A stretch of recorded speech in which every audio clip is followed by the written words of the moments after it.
माऊलीचे चित्त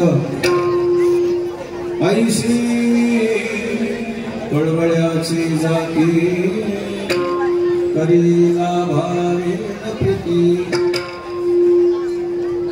पोटी भार वाहे त्याचे सर्वस्वही साहे ऐशी कळवळ्याची जाती करीला भावे प्रीती तुका म्हणे माझे तुम्हा संतावरी मोजे ऐशी कळवळ्याची जाती करीला भावे प्रीती विठ्ठला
त्यांच्या कृपादाने कथेचा विस्तार बाबाजी सद्गुरु दास तुका ओम नमो ज्ञानेश्वरा करुणा करा दयाळा पावन झालो चराचरी माता इंद्राणीचे पवित्र देव योग्य चतुर्थी समोर साधकाचे मार्ग योगेश भगवान श्री ज्ञानोबाच्या संजीवन समाधी समोर अर्थातच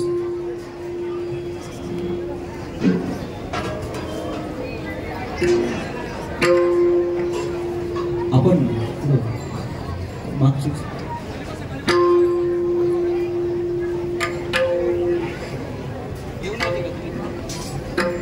हा जो सेवेचा योग आहे पुन्हा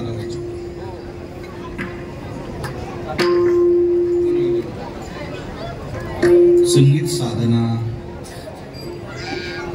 गुरुकुल वर्धापन दिन भव्य दिव्य संगीत महोत्सव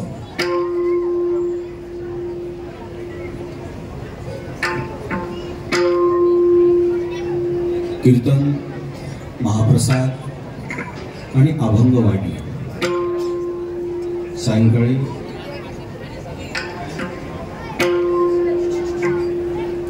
8 ते 10 या वेळात प्रख्यात शास्त्रीय गायक श्री नागेश दादा अडगावकर गुरुजींच्या मुखातून आपण भजने श्रवण करणार आहात। या सर्व कार्यक्रमाचे आयोजक संगीत विशारद श्री उद्धवजी बापू शिंदे, त्याचबरोबर तबला विशारद श्री वैभवराजे सोळंके आणि संस्थेचे सर्व विद्यार्थी। कार्यक्रमाचं स्थळ माझे परमस्नेही पुरुषोत्तम दादा पाटील, ज्या या भूमीचे विद्यमान कार्यवाहक आहेत। अमृतनाथ स्वामी महाराज मठ आळंदी ज्ञानेश्वर विद्यालयाच्या समोर मुद्दामून विद्यालयाचा उल्लेख केला। ते विद्या मंदिर होतं आणि आहेच माझ्याकडे। या निमित्ताने फार मोठा योग या ठिकाणी माझ्याकरता घडून आलेला आहे। माझे सर्व गुरुजन वर्ग माझ्या समोर आहे, ज्यांच्याकडून मृदंगाचं थोडंफार शिक्षण घेतलं ते माझे गुरुजी एकनाथ बुवा पोष्टी गुरुजी महाराज या ठिकाणी उपस्थित आहेत। माझे सर्व सहकारी आहेत। परमार्थात वेळोवेळी जिथं कुठं गरज भासते तिथे मी इथून मागही इथून पुढेही कुठं शंका जिथं उत्पन्न होतात फोनद्वारे माझं ज्यांच्यासोबत संभाषण होतं आमचे पृथ्वीराज जाधव बाबा ही या ठिकाणी उपस्थित आहे। सर्वांचा नामोल्लेख मला करता येणार नाही,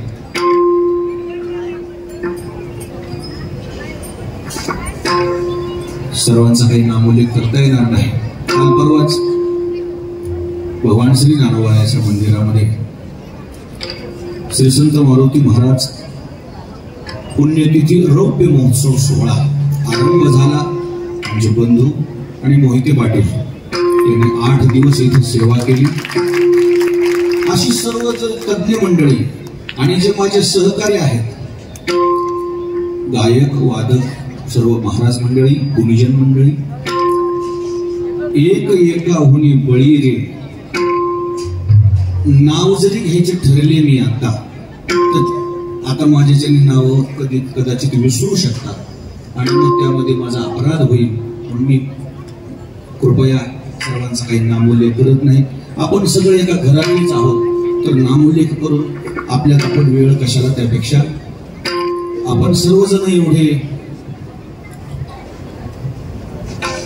मंत्रमुग्ध झालेलो आहोत आतापर्यंत। इथून पुढचा संपला विषय, एवढे मंत्रमुग्ध झालो। जी भूमी आहे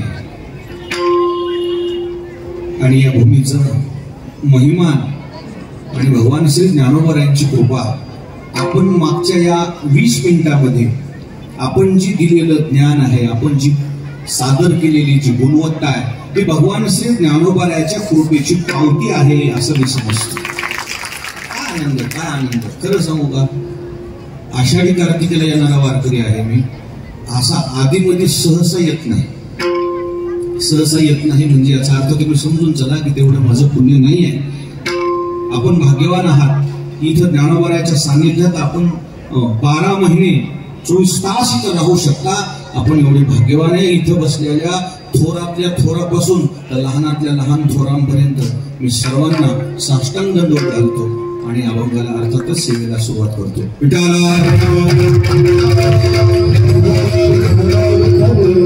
सर्वजण मीडिया अर्थातच चॅनलवाले त्यांनाही मनापासून धन्यवाद देतो. पहिली वेळ आहे माझी, तर सहसा माझ्यावर बर्डन येत नाही. मला 5-25 वर्ष व्हायले, पण आज बर्डन आहात, खूप बर्डन आहात. माझं मी टेन्शन रिलीज करायचा प्रयत्न करू लागलो, पण ते होतच नव्हतं. जेव्हा तुम्ही सर्वजण येऊन आशीर्वाद दिलात ना, आता मी रिलीज झालो. आता हरकत नाही. फार फार फार योग आमच्या शिंदे गुरुजींनी, अर्थातच आमचे भाचे आहेत. मामाला तेवढं तर स्वाभिमान लागलच ना. खूप कमी दिवसामध्ये कोणतंही बॅकग्राऊंड नसताना, कोणतीही पार्श्वभूमी नसताना मी एक नेहमी म्हणत असतो, आयत्या पिठ्यावर योगोटे वाढणारे माझ्यासारखी भरपूर असतील, पण स्वतःचं अस्तित्व स्वतः निर्माण करणारे माणसं दुर्मिळ आहेत.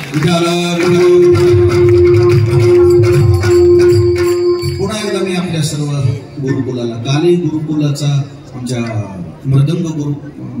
मृदंग साधना गुरुकुलाचा वर्धापन दिन म्हणजे माधव महाराज नरवाडे गुरुजी यांचा इथंच झाला. आणि कसा योग आला बघा. कृष्ण महाराज पहिले नाव ऐकले होते, कल्याणजी, आनंदजी, आजे, अतुल, हे उद्धव महादेव आहे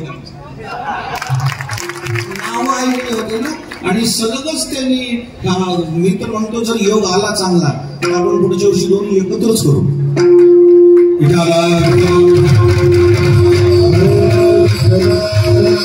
कालच तिकडे देवीदास धर्मशाळेमध्ये सुद्धा मी आता जाऊन आलो. माझे मित्र आहेत कोठेकर निरंजन शास्त्री, तिचं पण आमचे पूजनीय की ज्यांचा मृदंग भजन करतो.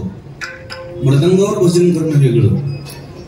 ज्यांनी मृदंगाला विद्यापीठ प्राप्त करून दिलं, पूजनीय म्हणजे पांडुरंग महाराज वैद्य बाबा यांच्याही क्लासचा, मृदंग क्लासचा अमृत महोत्सव ना, अमृत महोत्सव होता.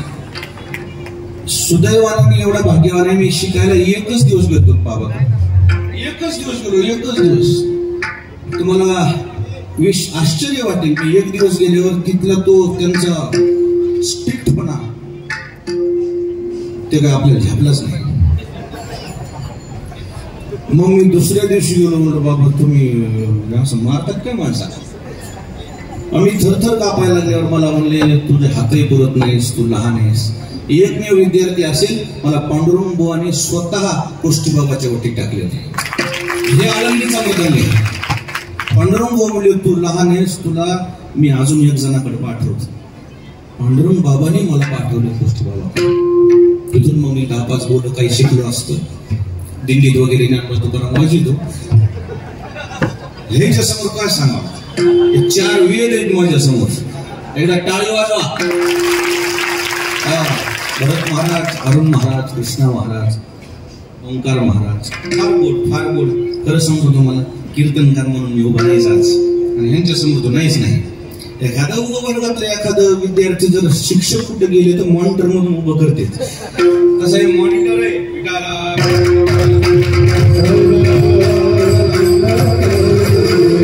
पुन्हा एकदा सर्व कार्यवाहक, आयोजक आणि सर्व साधक मंडळी, माझे सर्व सहकारी, आपण मला मुक्त कंठाने आशीर्वाद द्या.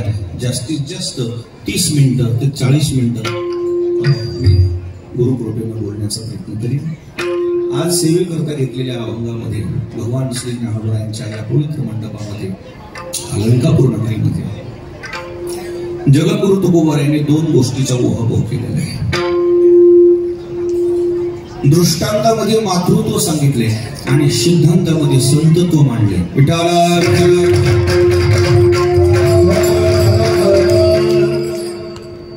मातृत्व आणि संतत्व, माता आणि महात्मा जवळचा संबंध आहे दोघांचा. शरीर भिन्नता असू शकते, विचार सारखे आहेत, हृदय सारखे आहेत. मातृत्वाच्या बाबतीमध्ये जगद्गुरु तुकोबारायाने इतर प्रेमापेक्षा मातृत्वाच्या प्रेमाला प्राधान्याने महत्व दिले नाही. नाही का आपल्याकडे शब्द आहेत, ग्रंथ म्हटलं की गीता, पतिव्रता म्हटलं की सीता, आणि प्रेम म्हटलं की माता हेच नाव आणि हेच विशेषण पुढे येते.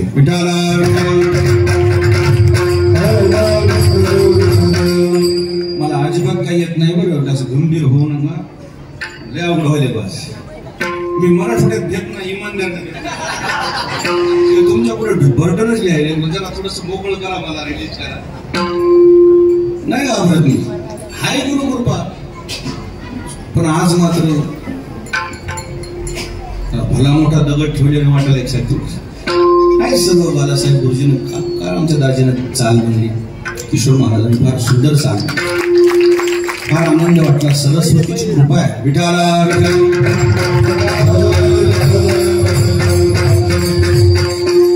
मातृत्वाचा गौरव केलाय महाराजांनी.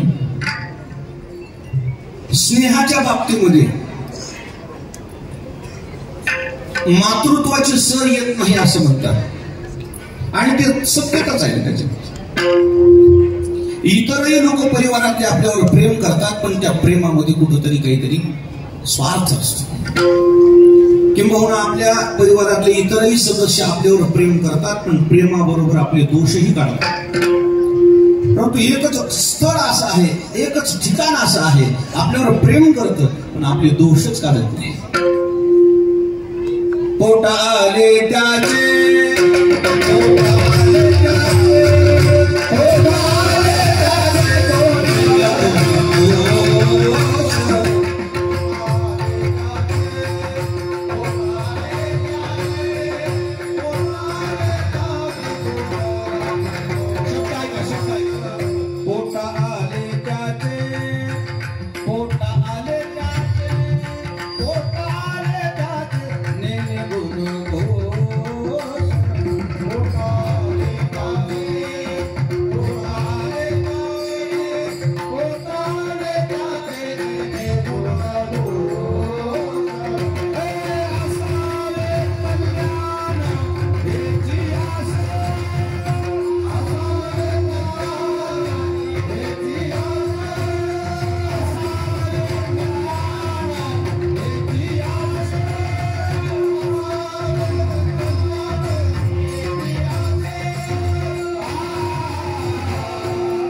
हे जेवढे विद्यार्थी आहेत हे उभं राहून पाहत आहेत, त्याचं कारण तुमच्या प्रत्येक गोष्टीकडे त्यांचं बारकाईने लक्ष, खूप खूप खूप. आणि जेवढे आपण विद्यार्थी बसलात ना, कदाचित उभा राहू वाटत असेल, यांच्या या सगळ्या गोष्टी, मृदंगाचे बोल वगैरे, निश्चित तुम्ही उभा राहू शकता. ते चालतं बोलतं विद्यापीठच आहे.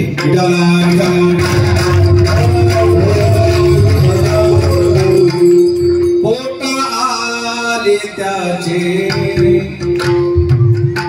निगुण दोष असावे कल्याण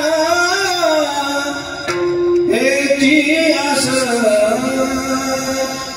पोटा आले त्याचे निगुण दोष. मातृत्व आहे, इतर सदस्य आपल्यावर प्रेम करतात, वेळ प्रसंगी आपले दोष काढतात. एकमेव असं स्थळ आहे आपल्यावर दोष सह प्रेम करतो. विठाला विठाला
पांगळे मुखे अनर्गळ जीवा परिस बाळ पडिये माते. कसंही जरी बाळ असेल, कसं जरी बछडा असेल,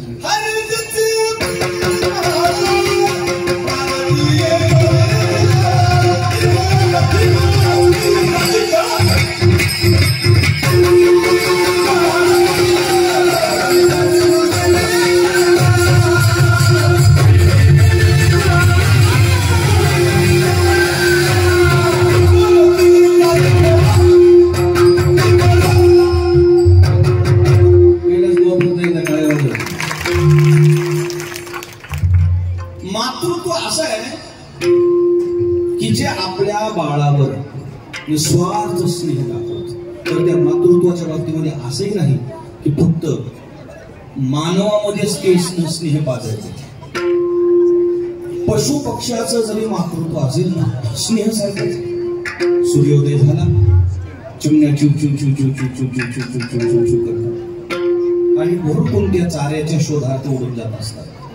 जिथं कुठं मायमाऊलीनं दळण वगैरे वाळत घातलेलं आहे, कुठंतरी दाना दुना सांडलेला आहे, त्या चिमण्या, ती पक्षी त्या चाऱ्याच्या शोधार्थ तिथं जाऊन आपली बसतात. हळूहळू हळूहळू काही दाना दुना त्या चोरचीनं ते सेवन करतात. मग तिथं दळण वाळत घातलेलं आहे, 2-3 दिवस पुरेल एवढा तिथं चारा आहे, म्हणून त्या चिमण्या तिथंच मुक्कामाला राहतात. बरोबर आहे. प्रभाते चारी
प्रभाते चारी आशी गाय पक्षी.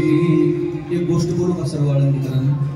काही चाली आहेत त्या हृदय पटलावर कोरल्यासारख्या चाली आहेत आणि त्या चाली बरोबर ज्यांनी गायल्यात का तो चेहरा विसरतच नाही. ही चाल वैकुंठवासी काशीरामभाऊ डोळीकरांनी म्हटली.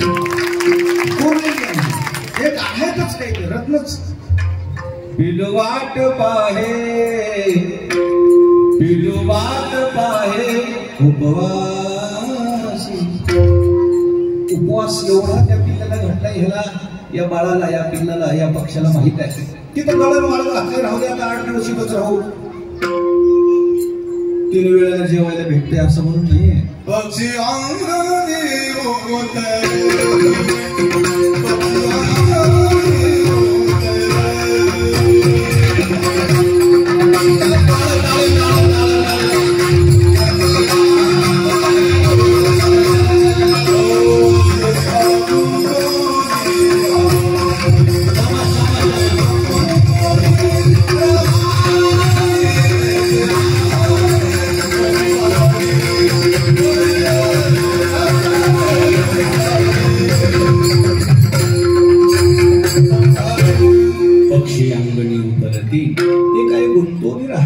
पक्षी राहतच नसतात. मग ते पिल्ल त्या पक्षाच्या बाबतीमध्ये आमच्या ग्रंथाचं मत असं आहे की त्यांना ज्ञान नाही.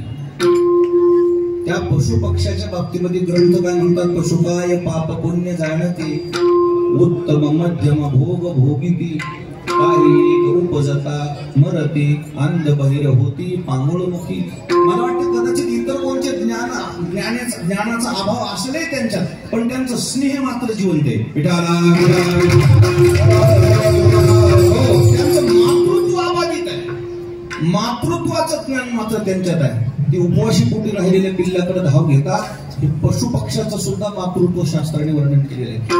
पशु पक्ष्याच्या मातृत्वानं कळस केलेला आहे. कळस मातृत्वाच्या बाबतीमध्ये पशु पक्ष्याच्या मातृत्वाने मानवाच्या मातृत्वाला सुद्धा लाज वाटेल असं कुठं कुठं क्रांती करून दाखवली.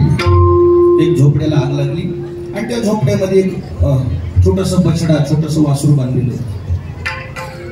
आग लागल्यानंतर गाय बाहेर बांधलेली, नेमकीच प्रसूत झालेली गाय. प्रसूत झालेली जी नुकतीच प्रसूत झालेली गाय आहे ना, तिचं मातृत्व वर्णनच आहे ना शास्त्रात. सिद्धांत नुकतीच प्रसूत झालेली गाय आहे ना, कितीही जरी गुराखी चाणाक्ष असला आणि ती गाय घेऊन शेतात चारण्याकरता गेला, दुपारच्या नंतर ती गाय त्याच्या सोबत दुपारपर्यंत का राहते? त्या बाळाला दूध पिणे होतं तरी माझ्या पोटात अन्न असावं म्हणून ती दुपारपर्यंत चरते. त्याही चरत असताना दर एक 2-3 मिनिटाला, 10-5 मिनिटाला हंबरते ती. आणि मग तो गुराखी म्हणतो, कसं वार आहे? नाही काय नाही, खाऊ लागले. मला आठवण आली माझ्या बछड्याची. नाना गाय चरे डोंगरी,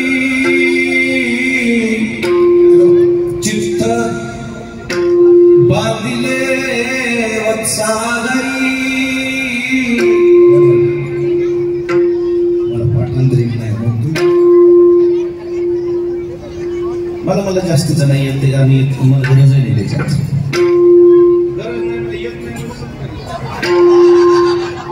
मला बरंचसं काही सांगायचं होतं पण वेळ यावर मी सांगू शकत नाही.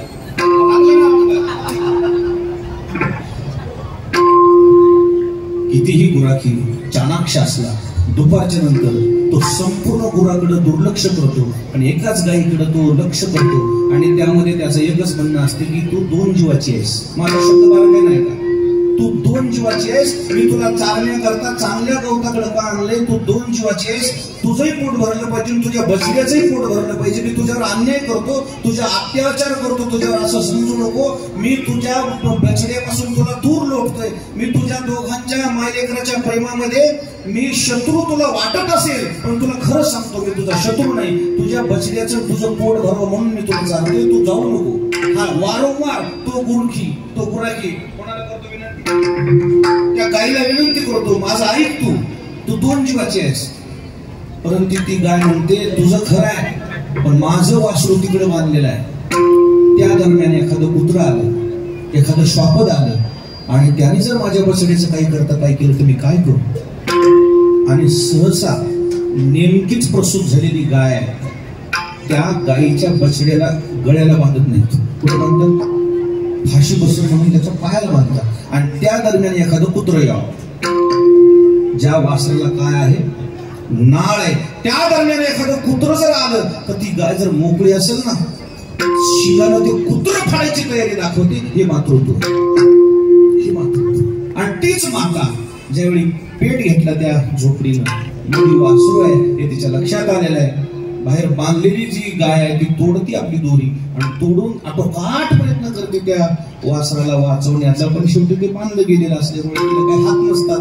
आता माझं बाळ वाचत नाही, माझं आगीत जळून भस्म होईल म्हणून शेवटी आटोकाट प्रयत्न करून असं म्हणतात ती गाय त्या वासरावर उभा राहते आणि उभा राहून स्वतः कोळसा होते पण त्या वासराच्या अंगाला धक्का लागू देत नाही. हे पशु पक्ष्याच्या मातृत्वाचा कळस आहे. आता म्हणा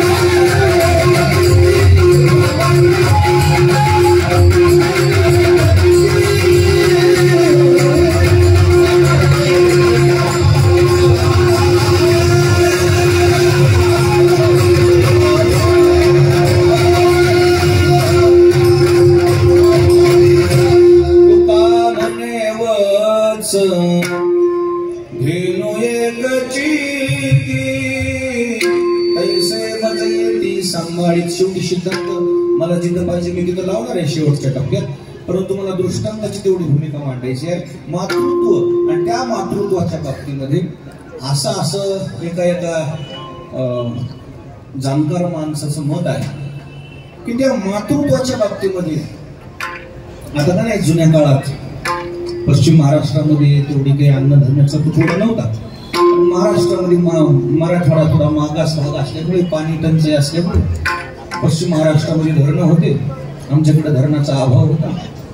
पण अडचणी येत गेल्या, पिकायचं नाही, अन्नधान्य तुटवडा पडायचा. नंतर शंकरराव चव्हाणांनी बांधली धरणं. ज्यांनी चांगलं केले त्यांचं चांगलं म्हटलं पाहिजे, चांगल्याला चांगलं म्हटलं पाहिजे. आचारसंहिता आहे, काही घेणं नाही आम्हाला. चांगलं म्हटलं तर काय केलं.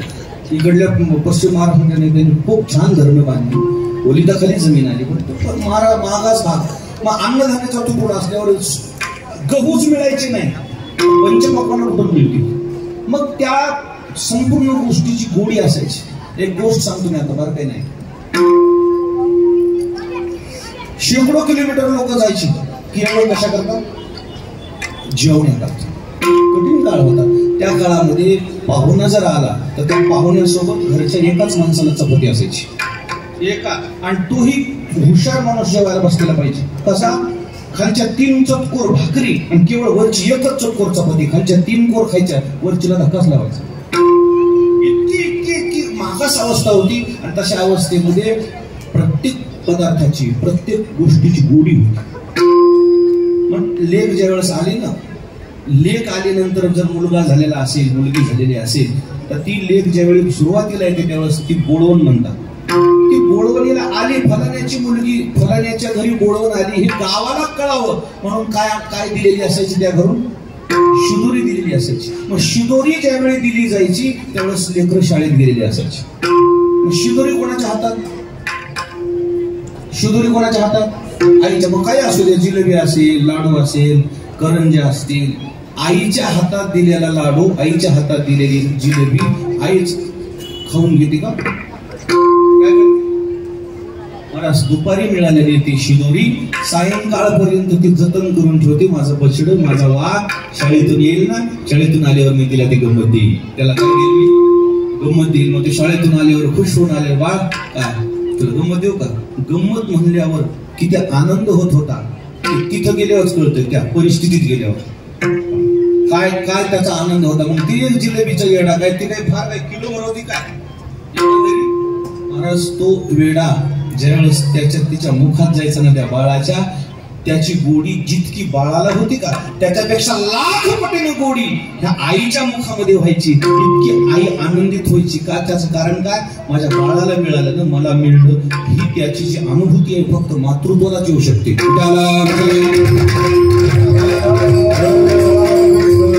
त्याच्यात पुन्हा काही लेकर हुशार, 2 जर जिलेबीची वेळी दिली, एक आपला खाऊन दुसरा जर ती घालून तोंडात घातल्याने तिने अर्धा वेळा खाल्ला ना, ती म्हणते आई तू खाऊ नको ना, मला लागते जीव आहे. पण ती म्हणते बाळ, जर घासातला घास द्यायचं जी सामर्थ्य सांभाळू शकते असं मातृत्व. आणि त्या मातृत्वाच्या बाबतीमध्ये जगद्गुरु तुकोबाराया तिथं का झुकले, त्याचं कारण आहे काही मातृत्व जगद्गुरु तुकोबारायांनी तपासले. मी एक मातृत्व आपल्या समोर उभं करणार आहे. तेवढं मातृत्व आपल्या समोर उभं केलं की मला वाटते ते मातृत्वही आलं, अर्थातच तो सिद्धांतही आला आणि दृष्टांतही आला आणि त्याच्यातच सिद्धांतही दडलाय असं एक मला वाटते. ते मातृत्व मी आपल्या समोर उभा करतो. एकदा भजन करा.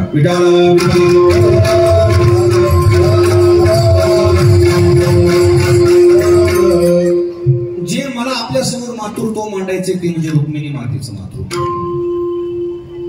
विठ्ठलपंतासोबत सिद्धेश्वराच्या इच्छेनं विवाह झाला. सृष्टीमध्ये काही माणसं एवढे भाग्यवान समजतो, सामान्य माणसानं सोयरीक लावणं काहीच नवल नाही. एखाद्या आमदार खासदाराने एखाद्या माणसाची सोयरीक लावणं काहीच नवल नाही. देवानं सोयरीक लावावी असं दाम्पत्य म्हणजे विठ्ठलपंत. कोणी सोयरीक लावली, देवानं सोयरीक लावली.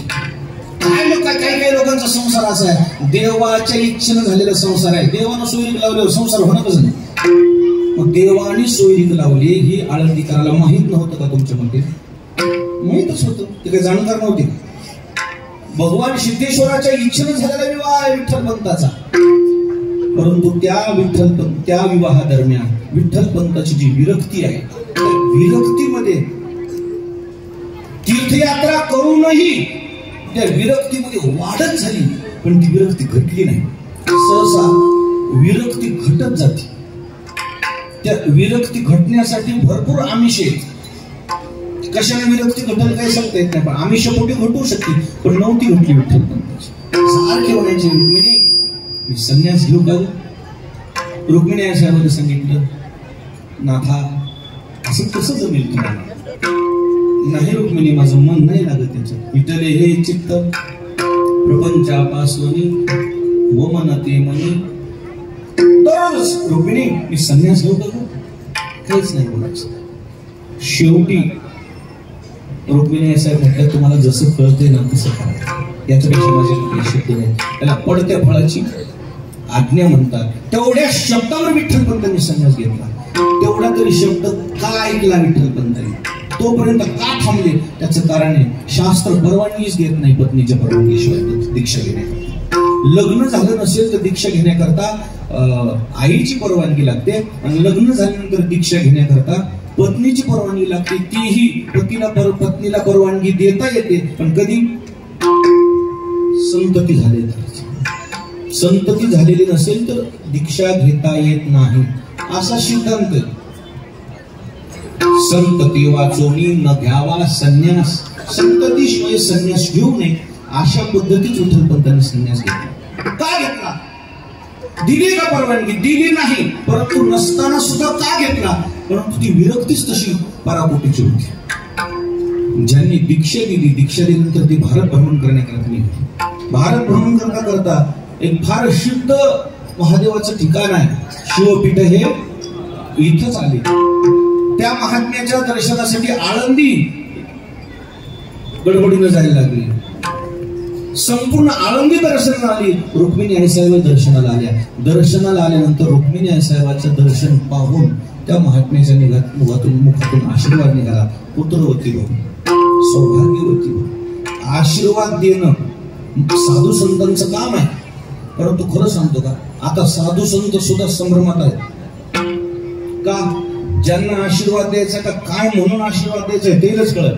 पहिले तर ह्याचा आशीर्वाद लागलच म्हणून काही ह्याची शाश्वत नाही, पण कदाचित लागला तर ते लागला तर तो आशीर्वाद लागणाऱ्याला कळावं तरी की ह्यांनी काय आशीर्वाद दे. काय म्हणायचे तुमच्या लक्षात नसणार. माता भगिनीला आशीर्वाद पाहिजे, मग तुम्ही सौभाग्यवती आहात का नाही, ह्या महात्म्याला कळत कसं? सौभाग्याचे काही अलंकार अंगावर परिधान तर करा, आशीर्वादापुरते तरी ते दाखवा ना तुमचे कार्ड. लाडक्या बहिणीचे आशीर्वादापुरतं तरी काही असावं ना. कुंकू, टिकली, मंगळसूत्र, बांगड्या, परंतु आशीर्वाद देणं सुद्धा अवघड आहे. पण रुक्मिणी मातेला आशीर्वाद जो मिळालाय, सौभाग्यवतीचे अलंकार अंगावर परिधान केलेले. पुत्रवती हो म्हटल्यावर रुक्मिणी आईसाहेबांच्या डोळ्यात पाणी घेऊ लागले. डब डब डब डब डोळ्यामधलं पाणी पाहिलं. त्या महात्म्याच्या मुखातून निघालेले उद्गार आहेत. पाणी ओळखून, आता माझं एवढंच आहे का, डोळ्यातलं पाणी ओळखून ज्याला समजतंय की हे पाणी कोणत्या प्रकारचं आहे, त्याचं नाव महात्मा. पाणी दोन प्रकारचे डोळ्यातलं, एक आनंदाचे अश्रू असतात आणि दुसरे दुःखाचे अश्रू असतात. आनंदाचे अश्रू गालावर आले की वेगळ्या रस्त्याने येतात, आणि दुःखाचे अश्रू गालावर आले की वेगळ्या रस्त्याने येतात, समोरच्या रस्त्याने येतात. आल्यानंतर गालावर आल्यानंतर पुन्हा कळते की नेमके अश्रू आहेत कोणते. आनंदाचे अश्रू थंड लागतात आणि दुःखाचे अश्रू गरम लागतात. तशा अवस्थेमध्ये या महात्म्याने ओळखले की दुःखाचे अश्रू आहेत. नेमकं कारण काय? काय सांगू म्हणते, बाबा माझ्या मालकाने संन्यास घेतलाय आणि तुम्ही तर आशीर्वाद दिलाय पुत्रवती भाऊ, मग संन्यास खरा की आशीर्वाद खरा? माझ्यासमोर धर्मसंकट उभं राहिलं. दिलेला आशीर्वाद, दिलेली कृपा योग्य विचार करूनच द्यावा लागते. जर योग्य अनाधिकारी लोकांना आशीर्वाद मिळाला, अनाधिकारीला कृपा प्राप्त झाली ना, त्याचा फार अनाचार होतो. म्हणून मोठ्या माणसावर जिम्मेदारी असते की द्यायचा कोणाला, काय करायचं. अनाधिकारी माणूस कुठे नाही जमत, तो त्या गुरुच वाटला होतो. फार आवड याच्यामध्ये. म्हणून मेघवृष्टीने करावा उपदेश परी गुरुने न करावा, म्हणून हा आवड विषय. शेवटी महात्म्याचं लक्षात आलं. दीक्षा झाली कुठं म्हणजे काशीला. काशीला दीक्षा देणारा फक्त एकटाच म्हणजे मी. माझ्याकडूनच हा अपराध घडलाय. आल्या रस्त्यात अर्धवट तीर्थयात्रा सोडून पुन्हा काशी घातली या महात्म्याने. आणि बाहेरूनच आवाज दिला, चैतन्य म्हटल्यानंतर विठ्ठल पंताच्या पोटात पाय शिरले. 12 वर्षानंतर येणारे माझे गुरु एकदम असे अचानक परत येतात. भानगड काय? बाहेर आल्यावर लक्षात आलं होतं की माझं काहीतरी पितळ उघड. खरं नाव काय? माझं खरं नाव विठ्ठल. मला का खोटं बोलला? काय गुरु मन रमत नव्हतं. माझी जबाबदारी होती की तुम्हाला विचारून मी दीक्षा द्यायला पाहिजे होती. माझं चुकलं. आता मला प्रायश्चित्त घ्यावं लागेल आणि माझ्याबरोबर तुम्हालाही प्रायश्चित्त घ्यावं लागेल. तुमचं प्रायश्चित्त तुम्ही घेऊ नका, तुमचा काही गुन्हा नाही. माझंच प्रायश्चित्त मी घेतो. मला काय प्रायश्चित्त द्याल तुम्ही व्हायला तयार आहे म्हणजे काही नाही. गुरुची आज्ञा म्हणून पुन्हा जाऊन संसार करा. पुन्हा संसार केल्यानंतर जे आळंदीकरांनी विठ्ठलपंतासोबत जे वागले तेच भावंडासोबतही वागले. ज्ञानोबारायासोबत, सोबत मुक्ताईसोबत आहे. आणि मग या दोघा दाम्पत्याने विचार केला की आपण गुन्हा आणि आपल्या गुन्ह्याची शिक्षा बाळाला, याच्यावर तोडगा काय? दोघा नवरा बायकोने विचार करून सिद्धपेठातून विठ्ठलपंत आळंदीत आले आणि धर्म मार्तंडाजवळ न्याय मागितला की माझं काय गुन्हा आहे, मला प्रायश्चित्त घेतो, मला काय शिक्षा द्यायचं आहे. माझ्या बाळाला धर्म मार्तंडानं आपल्याला विनंती करतो, आपल्याजवळ प्रार्थना करतो, माझ्या बाळाला काहीतरी गावात प्रवेश मिळावा, मौंज बंधनाचा अधिकार मिळावा, मला याच्यात काहीतरी तुम्ही आग्रह करा. आणि मग त्यावेळेस मिळालेली शिक्षा देहांत प्रायश्चित्त. ती शिक्षा मिळाल्यानंतर विठ्ठलपंत म्हटले, आळंदीकरांनो, मला माझ्या चुकीबद्दल दिलेली तुम्ही शिक्षा मान्य आहे, प्रायश्चित्त म्हणून मी स्वीकारेन. रुक्मिणीचा याच्यात काय दोष म्हणजे दाम्पत्याकडून घडलेलं कर्म आहे. मुलीचा तरी विचार करा म्हणून विठ्ठलपंत गडबडले. गडबडा जमिनीवर डोळू लागले. आळंदीच्या प्रत्येक व्यक्तीच्या पाया पडले होते विठ्ठलपंत. माझ्या भावना समजा. लेख म्हणून तरी मोठं मन करा, लेख म्हणून तरी मोठं मन करा. नाही ऐकली आळंदी. सिद्धेश्वरापासून सिद्धेश्वरापासून अंतर जर सर जर चाललं तर 15 मिनिटात जाते. हत्ती माणूस 10 मिनिटात जाते फास्ट केलं तर. त्या दिवशी विठ्ठलपंताला 4 तास लागले होते. कोणतं तोंड घेऊन जाऊ मी? काय तोंड घेऊन जाऊ?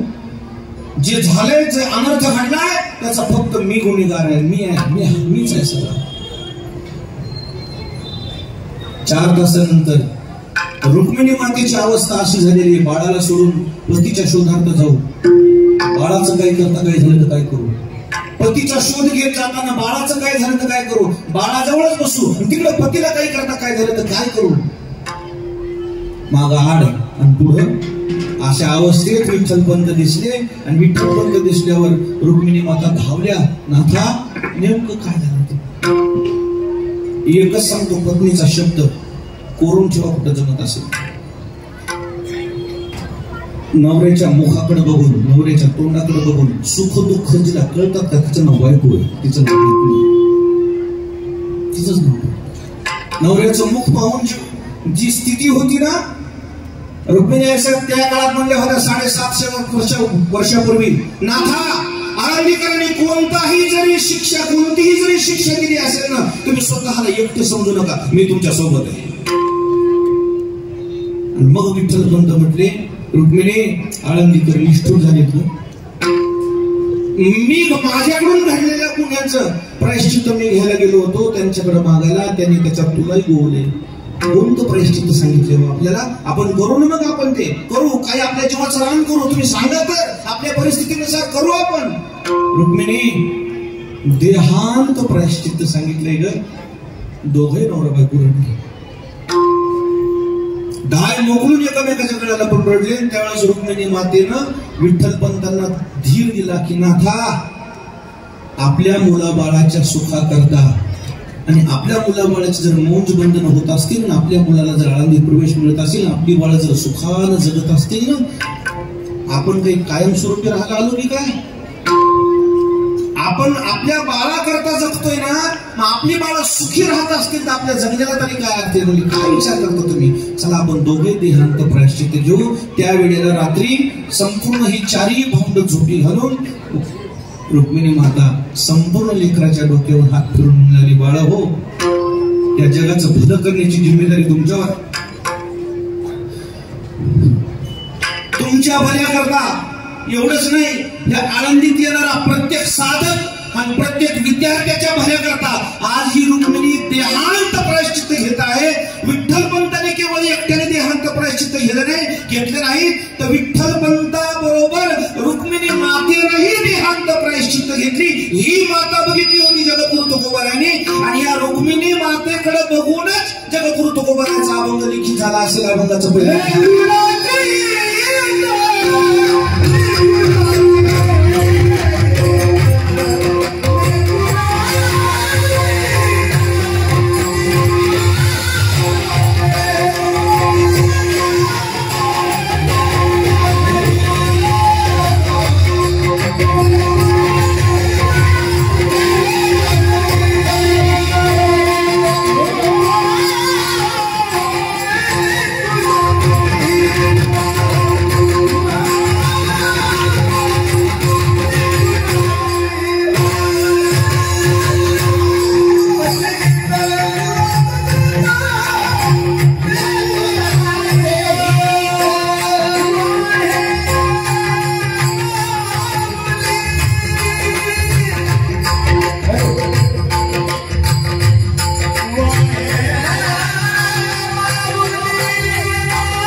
चित्त. मातृत्व सृष्टीमध्ये असं जन्माला आलं, तिच्या मातृत्वानं प्राणाची आहुती दिली, बलिदान दिलं.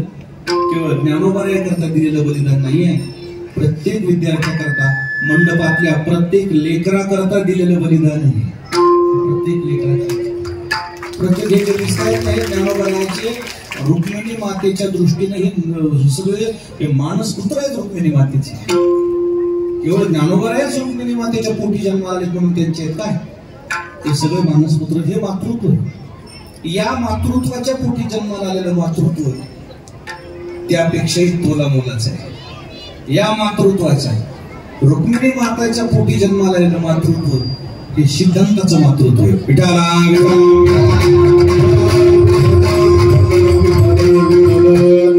हे सृष्टीतलं सर्वात मोठं मातृत्व आहे. समाधीमध्ये जे वास्तव्याला आहे ना, सृष्टीतलं सर्वात मोठं मातृत्व, याच्यापेक्षा मोठी मायच झाली नाही आणि होणार पण नाही. तुम्हाला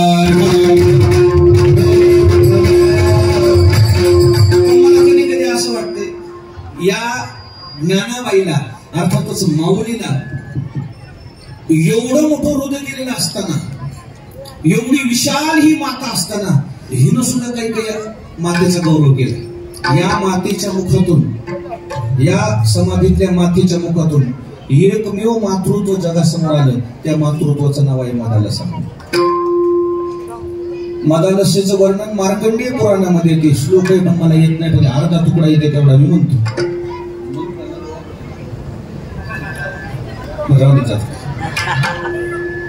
शुद्धोषी बुद्धोषी निरंजनोस्कार असं जसं तसं. मला एक जण म्हणला थोडं मनी जा, म्हणलं लय वजन मारायला गेल्यावर उघडं पडतं. जे आहे ते रियालिटी जगायचं, रियालिटी जगायचं. उगाच चष्मे घालून मतलब नाही, डोळे पाहिजे मध्ये. विठाला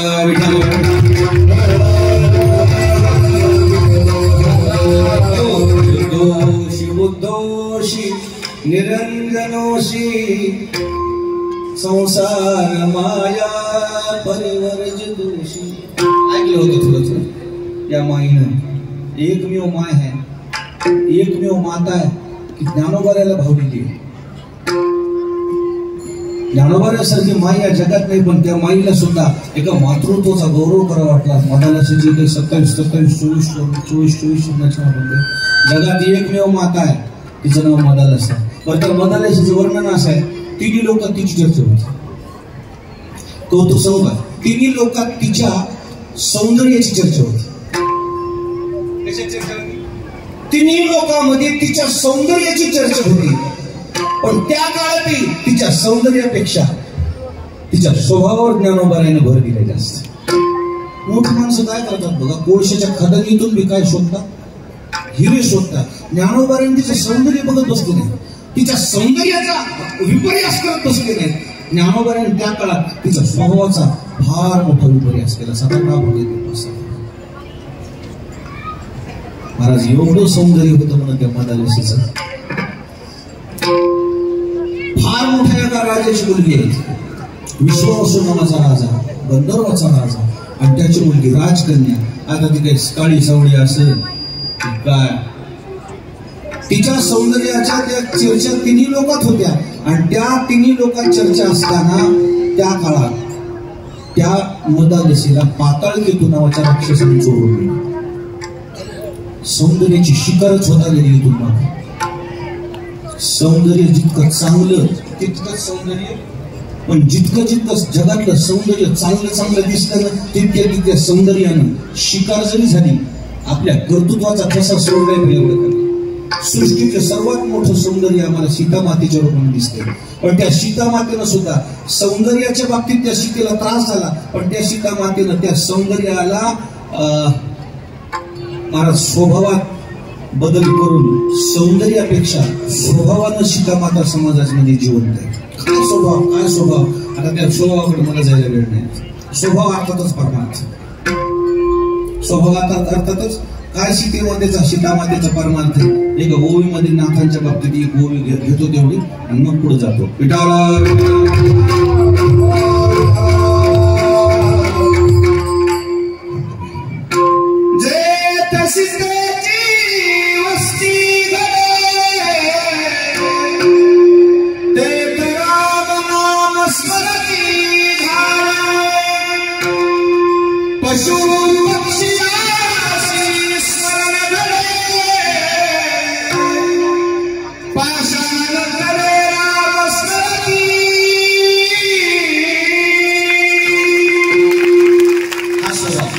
सौंदर्यानं शिकार झाल्या, पण स्वभावानं त्या सौंदर्यावर सुद्धा विजय मिळवला.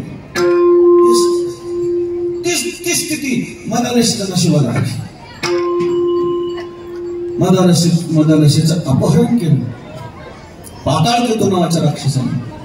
त्या काळामध्ये त्या राक्षसाचा केवळ संपूर्ण सृष्टीमध्येच नाही, संपूर्ण मृत्यू लोकातच नाही, तिन्ही लोकात त्याचा दबदबा होता.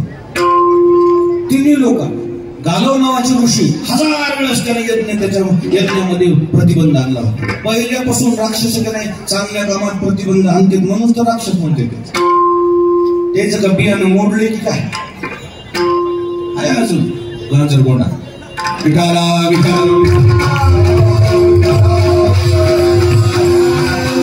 त्या पाताळकेतून तपश्चर्या केली आणि त्या तपश्चर्यामध्ये भगवान प्रसन्न झाले.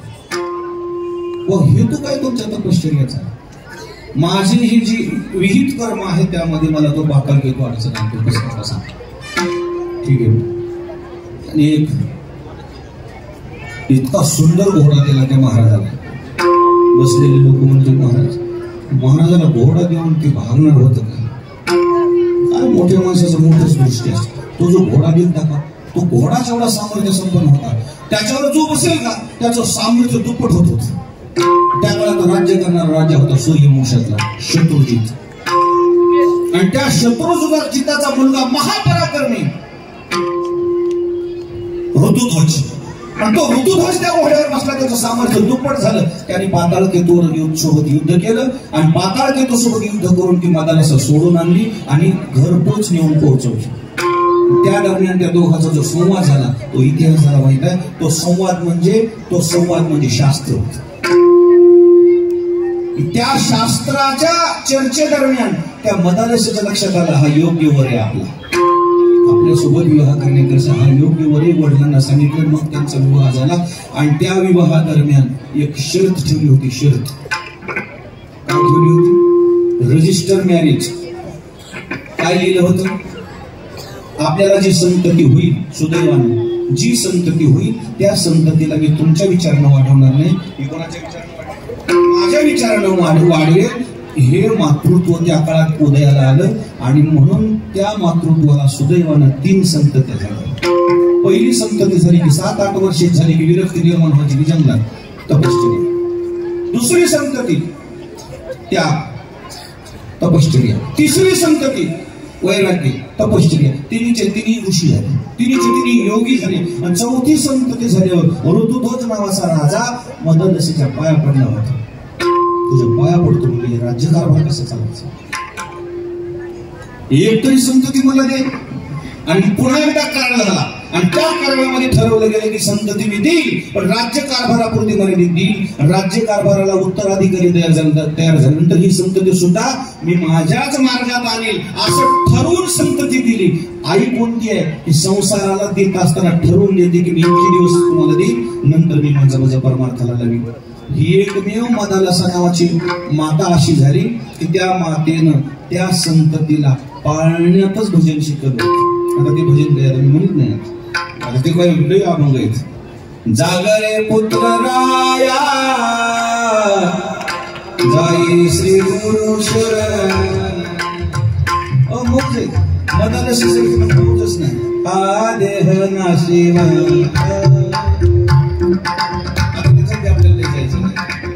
जेवढे 2-3 चरण ते असं खणखून म्हणले पाहिजे, म्हणजे यायला वाटलं पाहिजे येतेकडे घाबरायचं नाही. पहिले मी घाबरतो, मला जास्तीचा वेळ घालवायचाच नाही. आपला 12 वाजेपर्यंत मला सोडायचं सांगितलं होतं. आणि मी एकमेव महाराष्ट्रातला असा महाराज आहे वेळेच्या विचार आहे, वेळेच्या अगोदर सोडणारा. म्हणून तर सगळी मंडळी माझ्यावर खुश राहतील. कोणाला आलो. माझं एक वैयक्तिक मत आहे या मीडियाला, संपूर्ण महाराष्ट्राला माझी विनंती आहे, कीर्तनाची वेळ 9 ते 11च्या ऐवजी 7 ते 9 करा, तरच ही परंपरा जगेल, तरच हा संप्रदाय जगेल. 9 ते 11 यांनी कीर्तन केलं, 11 ते 1-2 वाजता त्यांना घरी जायला. त्यांच्या शरीरामध्ये आणि असंख्य आजार आहेत. हे जर नाही वाचले तर संप्रदाय कुठून वाचल? 7 ते 9 कीर्तनाची वेळ झाली पाहिजे. 7 ते 9 नंतर जेवण 12 वाजता चोल 7 ते 9 जगतील. आणि म्हणून मला जास्तीत जास्त आपल्याला विनंती करायची की हे जगले पाहिजे. लवकर कीर्तन सोडायच्या परंपरेत मी असताना मी आज फक्त उशिरा सुटतोय, मला माफ करा. कारण हे आपल्याला सर्व घ्यायचे सांभाळ. आणि म्हणून मला एक सृष्टीचं एकमेव असं मातृत्व उदयाला आलं ज्ञानोबाच्या नजरेमध्ये की ज्या मातृत्वानं आपल्या मुलाचं खरं हित केलं. आणि म्हणून लेकराचे हित वाहे माऊलीचे चित्त. अशा ज्या मातृत्व सृष्टीमध्ये जन्माला आलं की ज्या बाळाचं त्यांनी हित केलं, तसंच मातृत्व आज आमच्यामध्ये भगवान श्री ज्ञानोबाच्या बाबतीमध्ये संप्रदायाला दिसलं. म्हणून त्यांच्याकडे बघून द्रुपद आहे.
ऐशी कळवळ्याची जाते करी लाभाविन प्रीती. मातृत्व जसं आपल्या बाळावर प्रेम करते त्या अधिक प्रमाणामध्ये संतत्व महात्मे सृष्टीवर प्रेम करत असतात. त्याच्यामध्ये जर सिद्धांताला सिद्धच करायचं असेल तर कुठंतरी दृष्टांताला एक पाऊल मागं घ्यावाच लागणार आहे. आता सिद्धांत दृष्टांत काही सामान्य नाही. सहसा इतर अभंगातले दृष्टांत थोडे सिद्धांताच्या कुठंतरी फार कोसोटून असतात. ही एकमेव सिद्धांत दृष्टांत असा आहे सिद्धांताची बरोबरी करते. परंतु याही दृष्टांताला बाद आणणारी मातृत्व सृष्टीत काही कमी आहे. माय बाप जरी सर्पी नकी बोका त्यांच्या सवी सुखा असे काही प्रतिबंध पाहता तुकोबारायांच्या लक्षात आले की नाही आहे त्यांचं योगदान आहेच. पोटी भार आहे त्याचे सर्वस्व ती बहार वाहते 9 महिने. परंतु त्यापेक्षाही 9 महिने बहार वाहणं त्याच्यानंतर ती स्वतंत्र अस्तित्व त्यामुळेच तयार होते. त्यात काही दुमत नाही. परंतु त्यापेक्षाही सृष्टीमध्ये एक मातृत्व असेल 9 महिने नाही जन्मचे जन्म बहार वाहते. जन्मचे जन्म 9 महिन्याच आहे किती 2-3 किलो. पण जन्मचे जन्म या सृष्टीतल्या संतत्वाने या सृष्टीचा भार वाहिलेला आहे. खरं सांगा तुम्हाला असं मातृत्व कुठंच नाही. विटेवरलं सुद्धा मातृत्व समाधीतल्या मातृत्व पुढं फिक आहे. विटेवरलं सुद्धा मातृत्व ठीक आहे. विटेवरल्या सुद्धा आईनं मान्य केलंय की ज्ञानाबाई माझी अनाथाची मा आळंदीमध्ये कुणीच उपाशी मरत नाही हो. साधकाचा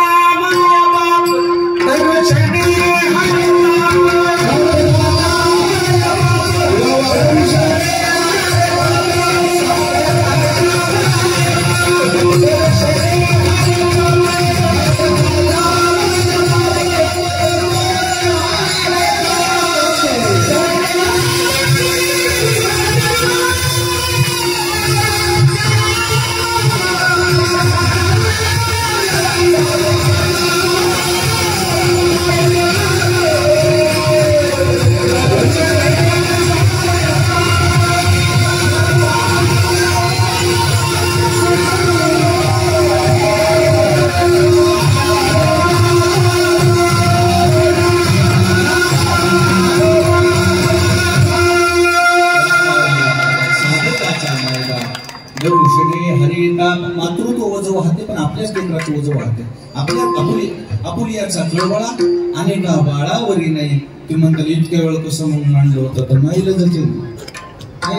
मला माझी माईच मोठी दिसते ना ही समाधीतली. माझ्या माईचं मोठं सिद्ध करण्याकरता मग त्या मातृत्वाला मला कुठेतरी दुय्यम दर्जा द्यावाच लागेल. आणि म्हणून सृष्टीमध्ये संतत्व आणि मातृत्व हे वेगळं करताच येत नाही. ते दोन्ही एकाच रूपानं सृष्टीमध्ये अवतारला आलेले आहे. या मातृत्वाकडे बघून जगद्गुरु तुकोबारायांनी तुका म्हणे माझी तुम्हा संतावरी ओझे. खरंच की नाही आई जशी आपल्या बाळाची काळजी करते ना त्या काळात ज्ञानोबारायांनी या सृष्टीची काळजी केली. आजही ज्ञानोबाराय आपली काळजी करतात. एक काळ असा होता या आळंदीमध्ये फार दुरावस्था होती. 1993 ला मी आळंदी 92 ला आलेलो. मला सगळं आठवते ही आळंदी काय अवस्था होती कशी होती. तरी माणसं उपोषण होते हो आळंदीमध्ये. फार विद्यापीठ होती. फार विद्यापीठ मोजकीच विद्यापीठ पण फार जिव्हाळ्याची. कोणी आला कुठला असा कसा आला या आळंदीनं या महात्म्याच्या रूपामध्ये माऊलीच दिले समाजाला महाराष्ट्राला. माऊलीच सिद्धपीठात गेले की जयराम बाबा भोसले ही माऊलीच होती. अलीकडे पांडुरंग बाबा वैद्य ही माऊलीच होती. इकडे आल्यानंतर जोग महाराज वारकरी शिक्षण संस्था या विद्यार्थ्यांची माऊली आहे. आणि आजही समाधीतली माऊली जर बघायची असेल तर मारुती बाबा पुरेकर ही समाधीतलीच माऊली. 2-4 वर्षाखाली मी तिथं सेवा केली वारकरी शिक्षण संस्थेमध्ये.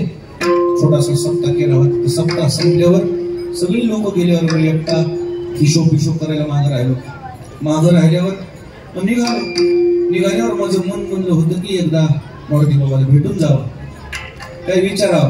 पाठ चालू होता. संस्थेमध्ये परंपरा आहे टोपी घातल्याशिवाय आत जायचंच नाही.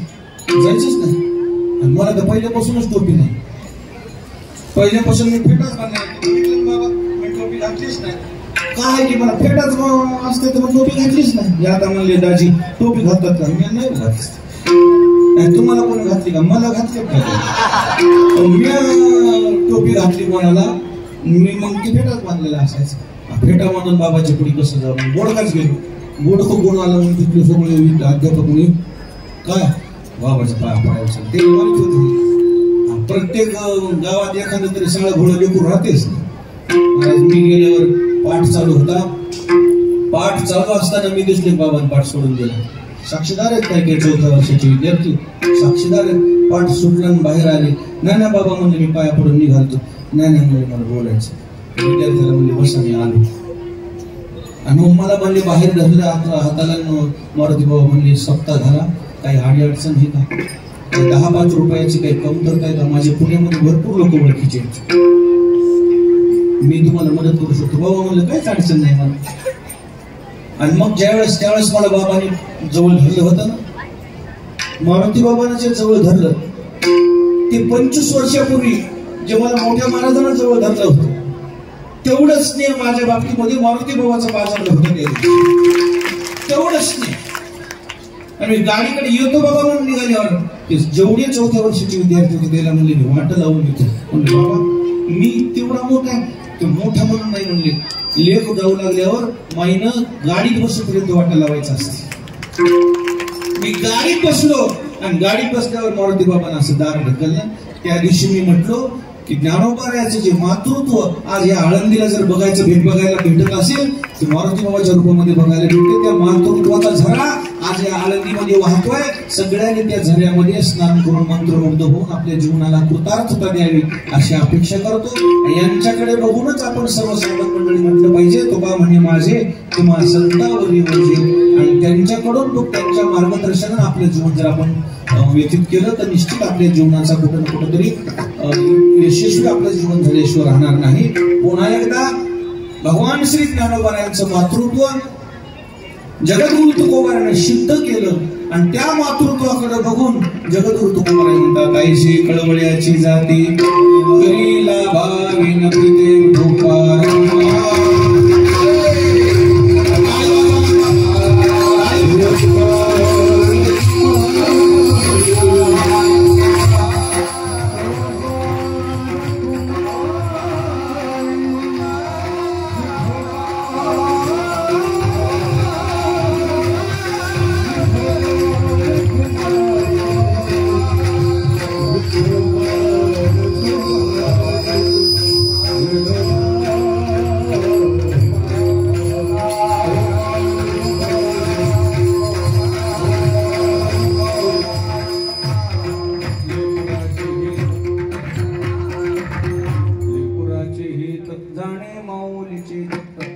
ऐशी कळवळ्याची जाती करीला भावेन प्रीती.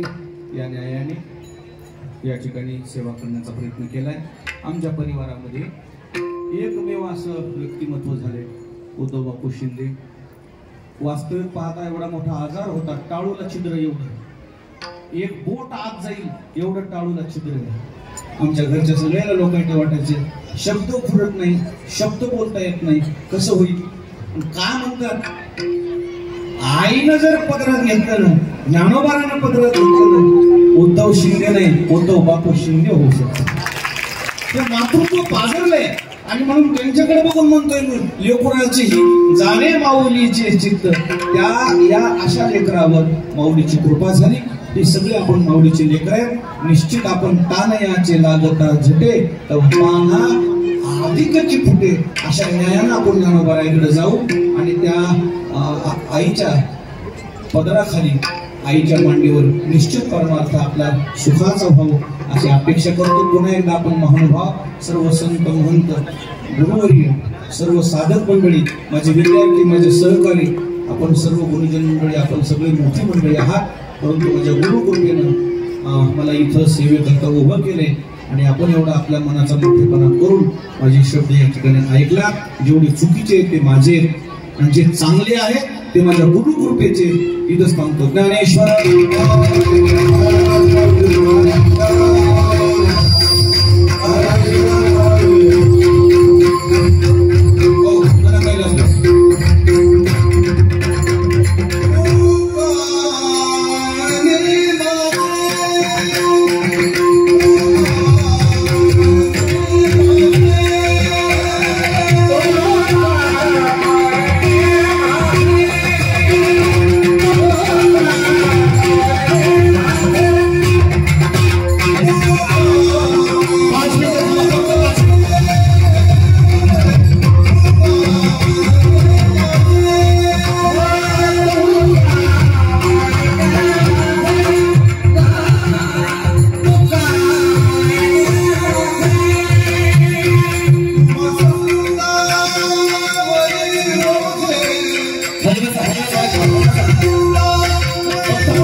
रे